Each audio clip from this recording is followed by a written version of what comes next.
तो हम बात कर रहे थे आपका मृदा टॉपिक के अंतर्गत अम्लीय मृदा और क्षारीय मृदा। तो इसमें जैसे कि हमने बात की कि सामान्य भूमि का पीएच लगभग 6 से 7 होता है, ठीक है। तो पूरे पीएच स्केल में जो है 1 से 14 तक जो है आपके अंक होते हैं। जो 7 अंक होगा वो जो है न्यूटन होगा, और उसके बाद जो 0 से 7 तक है वो पूरा जिनका पीएच मान जो है 0 से आपका 7 तक 7 से कम है तो वो अम्लीय प्रकृति के होंगे, और 7 से 14 तक जिनका पीएच होगा वो क्षारीय प्रकृति के होंगे।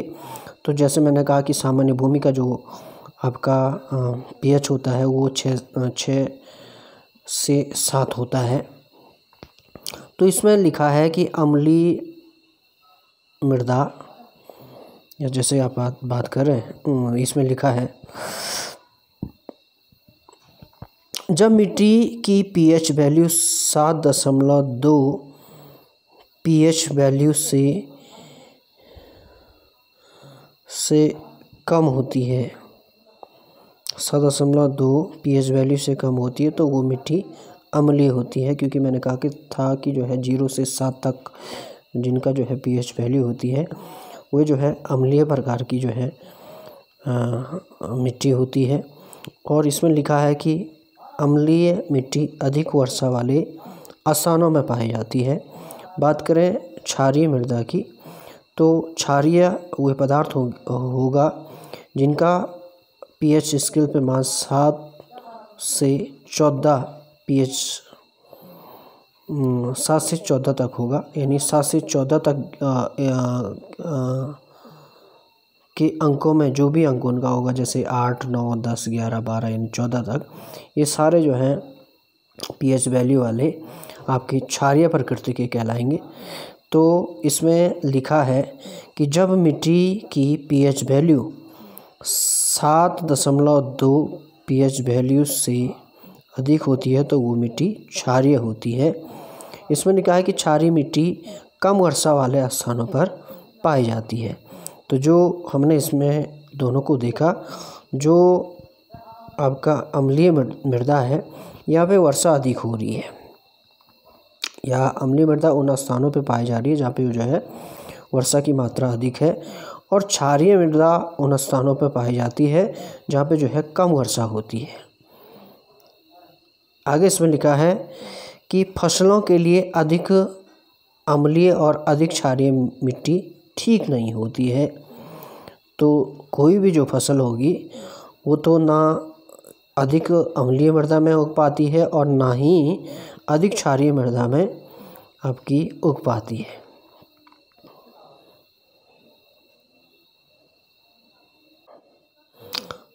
आगे इसमें लिखा है जो अम्लीय मृदा है,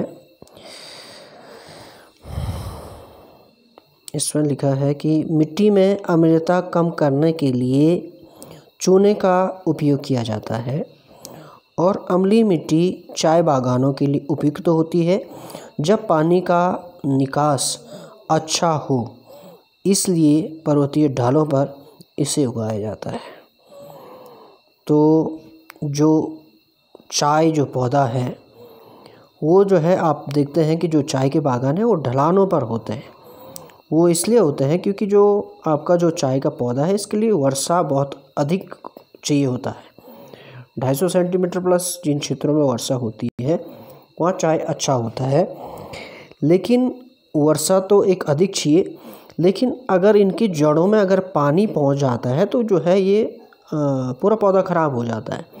इसलिए जो है जो चाय के बागान होते हैं आपने देखा होगा कि ढलानों पर जो है आपके बनाए जाते हैं, जिससे जो है पानी जो है अगर नीचे धरती में पहुँचे तो सीधा जो है वो नीचे ढलान के सहारे जो है नीचे जो है चले जाए, नीचे बह जाए आपकी नालियों द्वारा। उसके जो है जड़ में जो है वो रुक ना पाए। अगर वो जड़ में जो है रुकता है अधिक पानी उसके चाय की जड़ों में पहुंचता है तो जो है चाय का जो पौधा है वो ख़राब हो जाता है। तो ऊपर से तो उसको अधिक बारिश चाहिए, लेकिन जड़ के लिए उसको जो है पानी बहुत कम चाहिए होता है। ये चाय की जो है एक विशेषता है। आगे इसमें लिखा है क्षारीय मृदा, जिसमें लिखा है कि क्षारीयता कम करने के लिए जिप्सम का उपयोग किया जाता है और सबसे ज़्यादा क्षारीय मृदा यूपी में है। ठीक है, यूपी उत्तर प्रदेश जो राज्य है, सबसे अधिक जनसंख्या वाला हमारा भारत का राज्य, वहाँ पे जो है क्षारीय मृदा बहुत अधिक मात्रा में पाई जाती है, जिस कारण जो है वहाँ पे जो है उस मृदा में जिप्सम का जो है उपयोग किया जाता है। अब जो अगला टॉपिक है वो है मृदा अपरदन। जैसे आप देख पा रहे हैं मृदा अपरदन लिखा हुआ है। इसमें लिखा है कि मृदा की प्रमुख समस्याओं में से एक है आपका मृदा अपरदन। ठीक है, मृदा क्षेत्र में वनस्पतियों प्लांट्स नहीं होने के कारण, प्राकृतिक कारणों के चलते जब मृदा खंडित हो टूट कर बह जाती है, इसी को मृदा अपरदन कहते हैं। तो यहाँ पे जो है हो लिखा है तो इसको हम को पढ़ेंगे। ठीक है, आगे इसमें लिखा है कि मृदा अपरदन के कारण एक तो तीव्र मूसलाधार बारिश मृदा अपरदन का मुख्य कारण है। दूसरा वनों की कटाई जो हो रही है निरंतर, इससे भी जो है मृदा अपरदन हो रहा है। झूम कृषि जिसमें जो है बड़े बड़े जो है जंगलों को काटा जाता है, इससे भी जो है मृदा अपरदन होता है। तीव्र वायु का चलना और अवैज्ञानिक कृषि, अवैज्ञानिक ढंग से जो कृषि होती है उससे भी जो है आपका मृदा का अपरदन होता है। तो इसमें लिखा है कि अत्यधिक सिंचाई और उर्वरक का उपयोग करना, खुदाई, सड़क निर्माण, बांध निर्माण, ये तमाम प्रकार के जो है कार्य हैं जिससे मृदा का। अब बात करते हैं मृदा अपरदन के प्रकारों की। पहला जो प्रकार है ये है आसफाल अपरदन। ठीक है, इसमें लिखा है कि जब वर्षा की बूंद जब सीधे मिट्टी पर गिरती है तब मिट्टी के कण मुख्य भूमि से अलग हो जाते हैं, इसे ही आसफाल अपरदन कहा जाता है। जब वर्षा होती है तो वर्षा की बूंद जब जो है भूमि पर टकराती है, भूमि की जो है ऊपरी सतह पर जो है टकराती है, ठीक है, जिससे जो है जिस मिट्टी के कण पे जो है वो बूंद टकराती है तो वो कण जो है वहाँ से अलग हो जाता है मुख्य भूमि से, उस परत से। तो ऐसे करके जो है आपका अपरदन होता है, जिसको जो है हम कह रहे हैं आसफाल अपरदन। ठीक है, तो इसमें जो है आप देख पा रहे हैं कि यहाँ पे जो है ये वर्षा हो रही है और जा कर के आपका ऊपरी परत पर जो है ये बूंदें टकरा रही है और यहाँ से जो है एक कण उखड़ेगा, एक बूंद से दूसरा बूंद जब पड़ेगी दूसरा कण उखड़ेगा, तीसरा बूंद जब वर्षा की पड़ेगी तो तीसरा आपका कण जो है पार्टिकल जो है यहाँ से जो है निकलेगा जो है ऊपरी परत से। तो ऐसे ऐसे करके जो है आपका अपरदन जो है मृदा का होता है, जिसको ज्योग्राफी में आसफाल अपरदन कहते हैं। अब जो अपरदन का अगला प्रकार है परत अपरदन, जैसे कि आप यहाँ पे देख पा रहे हैं, इसमें लिखा है कि मृदा की ऊपरी परत के अपरदन को परत अपरदन कहते हैं। ये अपरदन समतल भूमि पर मूसलाधार वर्षा के बाद होता है। ठीक है, जो आसफाल अपरदन है इसमें जो है जब हल्की हल्की बारिश होती है ऐसे करके एक छोटे छोटे जो है कण निकलते हैं, लेकिन जब जो है परत अपरदन होता है तो इसमें भयंकर मूसलाधार जो है आपकी बारिश होती है और इस मूसलाधार वर्षा के कारण जो है इसमें जो है मृदा का दिखना आसानी से दिखाई नहीं देते, यानी जो है जो मृदा है वो हमको दिखाई नहीं देती, इतनी तेज जो है बारिश होती है। पर ये बहुत हानिकारक होता है क्योंकि मिट्टी की सूक्ष्म और अधिक उर्वरक परत हट जाती है।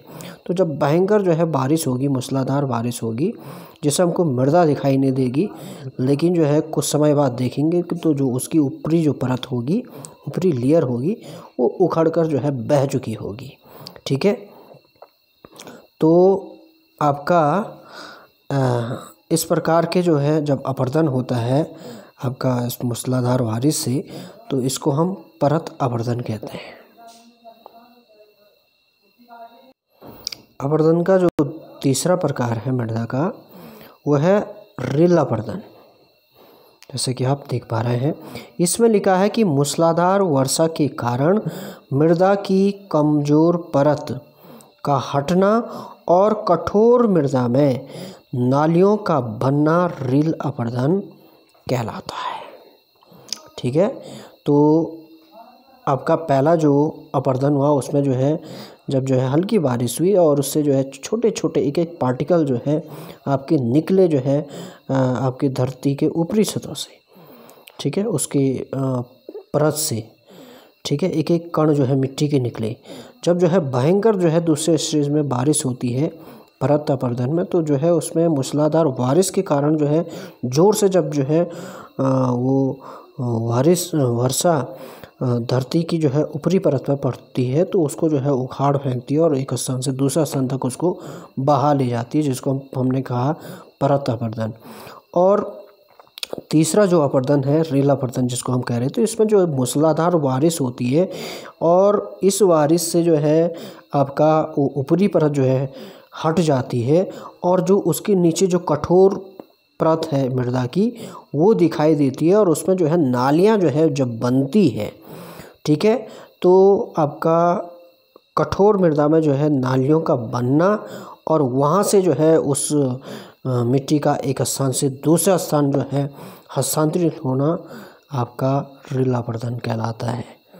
ठीक है, तो ये आपके अपरदन का एक प्रकार था। और मृदा अपरदन का अंतिम प्रकार है अवनालिका अपरदन। तो इसमें जो है लिखा है जब सतही जल की मात्रा बढ़ती है, जब आपका वो पानी बढ़ जाता है, ढलानों पर जल का वेग भी बढ़ता जाता है क्योंकि बहुत अधिक मात्रा में पानी आ रहा है, जिसके कारण धाराएं चौड़ी होकर अवनालिकाओं में बदल जाती है। यानी जो अब जो पहले छोटे छोटे जो है धारियाँ बनी थी, छोटी छोटी जो है आपके एक नहर टाइप के बने थे आपका मूसलाधार बारिश, अब वो चौड़े हो गए हैं और जो है गहरे हो गए हैं। ठीक है, अधिक जल के होने के कारण अधिक अपरदन जो है आपका उन क्षेत्रों का हो गया है, जिसके कारण ये कह रहा है कि धाराएं चौड़ी होकर अवनालिकाओं में बदल गई है, बहुत बड़ा नाला जो बन गया है और आगे जाकर अवनालिकाएं बड़े बड़े खड्डों में परिवर्तित हो जाती है जो 50 से 100 फीट तक गहरे होते हैं। तो इस प्रकार का जब अपरदन होता है, इस प्रकार की जब नाली जो है बनती है 50 से 100 फीट तक गहरी, तो ऐसे अपरदन को अवनालिका अपरदन कहते हैं। जो अवनालिका अपरदन है ये अधिकतर आपको जो है चंबल घाटी क्षेत्र में जो है देखने को मिलता है, क्योंकि जो है जो चंबल जो नदी है उसने जो है बड़े बड़े जो है महाखड्डों का जो है निर्माण किया हुआ है, जिसमें जो है तमाम प्रकार के जो है डाकू उन जो है अब उन बिहाड़ों में जो है रहते हैं। पान सिंह तोमर इस प्रकार की जो है फिल्में भी जो है उन जगहों जो है फिल्माई गई है। तो वो जो बड़े बड़े जो है आपको दिखाई देते हैं खड्डे लंबे लंबे जो है, वो आपका अवनालिका अपरदन का परिणाम स्वरूप बना हुआ है। यानी जब अवनालिका अपरदन हुआ होगा उस क्षेत्र में चंबल नदी द्वारा या वहाँ पे जो है मूसलाधार बारिश द्वारा, तो वहाँ पे जो है इस प्रकार की स्थलाकृति हमको मिलती है। आगे इसमें लिख रहा है कि अवनालिका अपरदन के कारण जो है हुआ है और ऐसी भूमि कृषि योग्य नहीं होती, क्योंकि जो है इतनी जो है बड़े बड़े जो है खड्डे जो है उसमें हो चुके हैं लंबी दूरियों तक, तो जो है वहाँ पे तो कृषि कार्य हो ही नहीं सकता है। सबसे ज़्यादा ध्यान रखिएगा मध्य प्रदेश के मुरैना ज़िले में चंबल और अन्य नदियों के अवनालिका अपरदन के कारण भूमि बंजर हो चुकी है। तो जब इस प्रकार की क्रियाएं, इस प्रकार का अपरदन जब जो है मूसलाधार वर्षा और नदियों द्वारा होता है, तो जो बहुत बड़ा जो लैंड है वो आपका जो है बेकार हो जाता है। ठीक है, तो ये कह रहा है कि जो है इन क्षेत्रों में जो है अब ये भूमि जो है पूरी जो है बंजर हो गई है। तो जैसे कि आपने जो है मृदा अपरदन को पढ़ा, तो इसमें जो है अब इसके क्रम को देखिए। तो पहले जो है मैंने बात की आसफाल अपरदन पे, फिर उसके बाद जो है परत अपरदन होता है, फिर रेल अपरदन होता है और अंतिम जो है अवनालिका अपरदन होता है। इसमें भूमि किसी काम की नहीं रहती है। अब बात करते हैं मृदा संरक्षण पे। तो इसमें लिखा है कि भारत में मृदा अपरदन को कुछ प्रमुख उपायों द्वारा कम किया जाता है। ये तमाम उपाय है जिससे मृदा अपरदन को रोका जा सकता है या कम किया जा सकता है। पहला है इसमें वृक्षारोपण करके हम जो मृदा का संरक्षण कर सकते हैं, मृदा अपरदन को रोक सकते हैं। जो दूसरा है बाढ़ को नियंत्रित करने के लिए बांध का निर्माण करके हम जो है मृदा का संरक्षण कर सकते हैं। पशुचारण को नियंत्रित करके मृदा का संरक्षण किया जा सकता है। फसलों की अदला बदली कर उन्हें उगाने से जो है एक अच्छा फसल चक्र अपना करके हम जो है मृदा का संरक्षण कर सकते हैं। झूम कृषि को नियंत्रित करके या उसको प्रतिबंधित करके हम जो है मृदा का संरक्षण कर सकते हैं। तो ये मृदा संरक्षण के तमाम उपाय सुझाए गए। तो इस प्रकार हमने मृदा जो हमारा टॉपिक था उसमें हमने मृदा की संरचना, ह्यूमस क्या होता है, मृदा के प्रकार, अम्लीय मृदा, क्षारीय मृदा, मृदा अपरदन, इसके प्रकार, मृदा संरक्षण, इन तमाम बिंदुओं पे बात की। तो इस प्रकार आपका ये टॉपिक कंप्लीट हो गया है और हम जो अगला वीडियो जो हमारा आएगा वो प्राकृतिक वनस्पतियों पे हम लेके आएंगे। तो तब तक के लिए धन्यवाद।